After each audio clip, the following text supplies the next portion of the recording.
Obviamente te llamo para hablar de la propuesta de reforma judicial y más allá de alguna característica técnica a la que seguramente te referirás, ¿cuál es tu visión política, en definitiva, más allá de que no lo es, acerca de si acaso nació comunicacionalmente renga por esta historia de que está el abogado de Cristina, de que solo interesa ampliar el número de miembros de la Corte y que sean penalistas para amnistiar o indultar o eliminar, mejor dicho, que así es, las acusaciones contra Cristina? ¿Cuál es tu visión acerca de eso? Bueno, a ver, siempre que se encara una reforma o algún proceso político como es una reforma judicial, ¿no?, de tanta magnitud, Sí. siempre es conveniente ofrecer la menor cantidad de flancos débiles, ¿no?, teniendo en cuenta además cuáles suelen ser las estrategias de quienes se resisten a los cambios, ¿no?, que, bueno, obviamente van a argumentar este tipo de cosas. Ahora, más allá de eso, Veraldi es un jurista sumamente reconocido, que ha participado de reformas procesales, es mucho más que el abogado de Cristina, ¿no? Y es uno entre 11 en una comisión que es plural, que tiene representantes de distintas especialidades del interior del país, está hasta la candidata a la procuración de Mauricio Macri, es uno entre 11, ¿no? Pero bueno, sí, es verdad, quizá desde un punto de vista comunicacional, sobre todo teniendo en cuenta cuáles son los discursos, ¿no?, habituales y de dónde vienen los ataques, bueno, hay algunas cosas que se podrían quizá haber encarado de otra manera. Pero lo importante es que se ha dado un primer paso fundamental, ¿no? Sobre todo en el sentido me refiero al proyecto de ley, no tanto a lo de la comisión, que bueno, eso habrá que ver cómo camina y qué es lo que proponen, en el sentido de desconcentrar el poder del Fuero Penal Federal porteño, que ha sido la causa de todos los abusos e irregularidades de los últimos 30 años, básicamente. ¿Cuál es la forma, Roberto, cuál es la forma más fácil, o la más fácil que se te ocurre a vos, no sé, porque siempre está el tema comunicacional de por medio, para explicar por qué es una reforma judicial progresista? Y ni siquiera lo estoy diciendo en el sentido ideológico tradicional de la palabra, sino en el sentido de mejorar la justicia para mejorar la vida de la gente en ese terreno.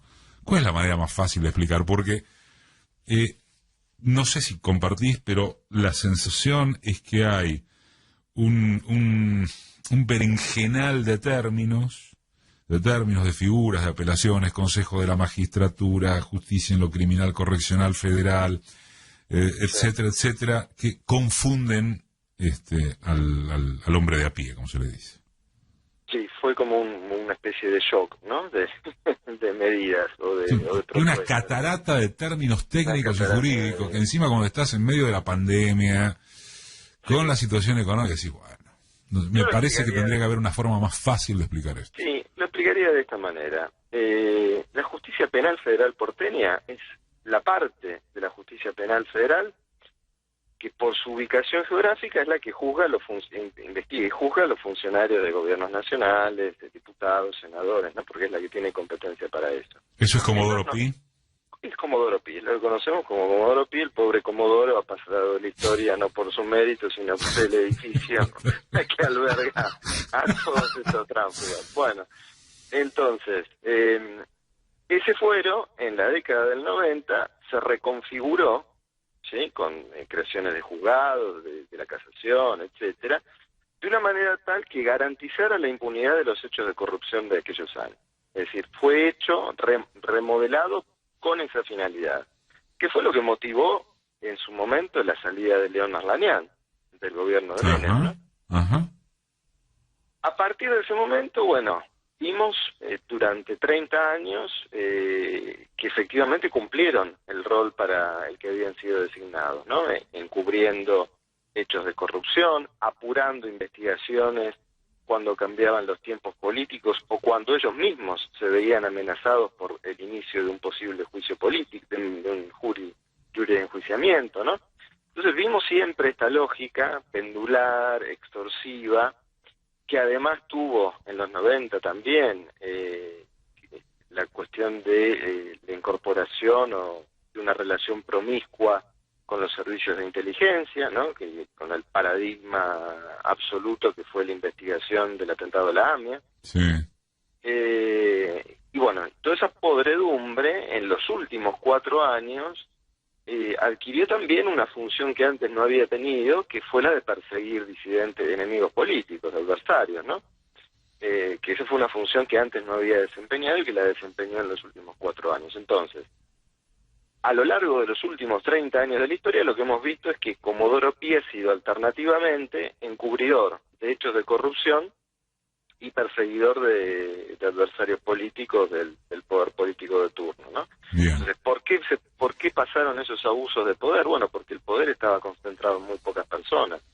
Un grupo de 12, ahora 9 personas concentran un poder que no tiene, por ejemplo, un ministro de la Corte.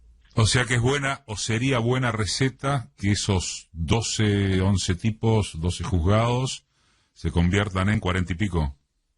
Sí, esa es una parte de la solución. La otra es la implementación del sistema acusatorio, que va a hacer que la investigación deje de estar a cargo de los jueces, quienes van a tener solamente una función de garantía del proceso, pase a estar a cargo de los fiscales, que es como establece la Constitución, y bueno, como corresponde en un sistema republicano, ¿no? Que el que garantiza el proceso no sea el que mismo el que juzga, no sea el mismo que investigue.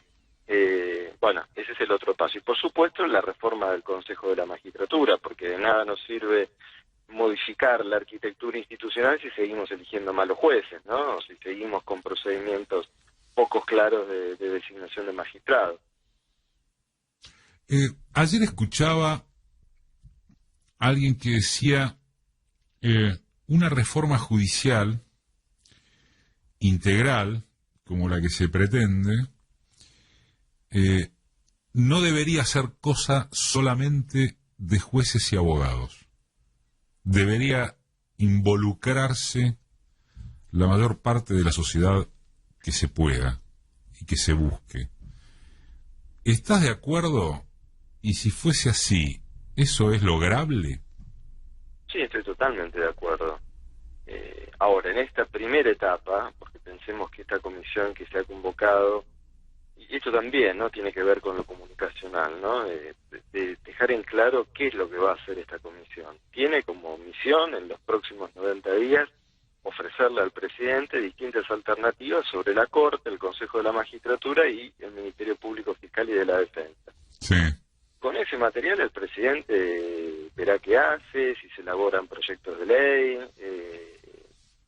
en fin.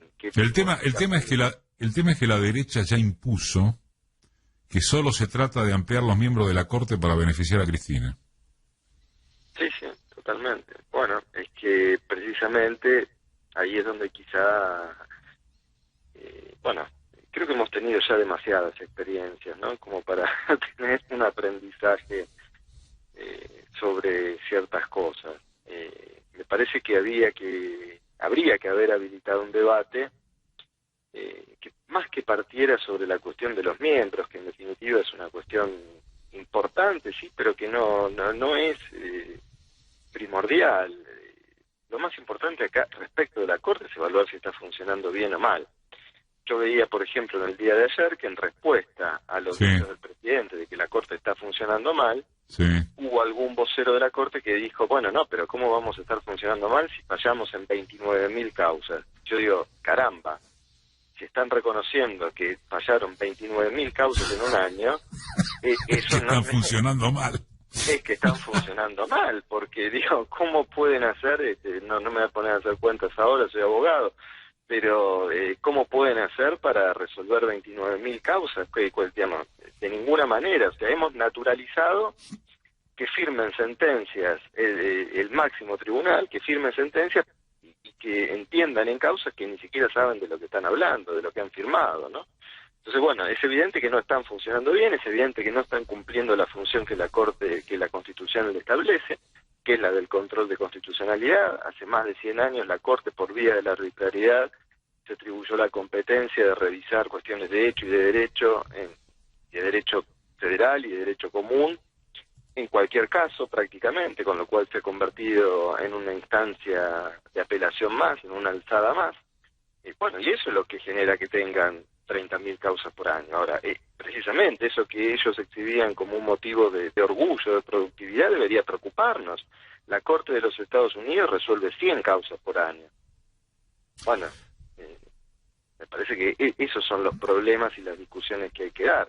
Cómo funciona el recurso extraordinario, cómo se llega a la Corte. Y después la cuestión del número tiene también una importancia porque habla del perfil de Corte. Una Corte con 5 miembros tiene obviamente un poder concentrado porque se logra una mayoría con 3, es decir, que 3 personas que se pongan de acuerdo pueden voltear una ley o un decreto votado por personas elegidas por el voto popular, ¿no? En cambio, una Corte con más miembros permite otra pluralidad, ¿no? De género, de procedencia geográfica, de especialidad. Hoy tenemos una Corte que no tiene ni laboralistas, ni penalistas, ni especialistas en derecho comercial. Entonces, bueno, tiene sin duda alguna sus ventajas tener una Corte más amplia. El problema es que, bueno, quizá se ha contribuido a que se ponga el carro por delante del caballo. Bueno, obviamente esto está siendo explotado por parte de la oposición y de los medios, ¿no? Roberto, abrazo. Gracias. Igualmente, un abrazo. Roberto Carles, jurista y secretario de la Asociación Latinoamericana de Derecho Penal y Criminología. Sobre él, el tope es Nicolás 11.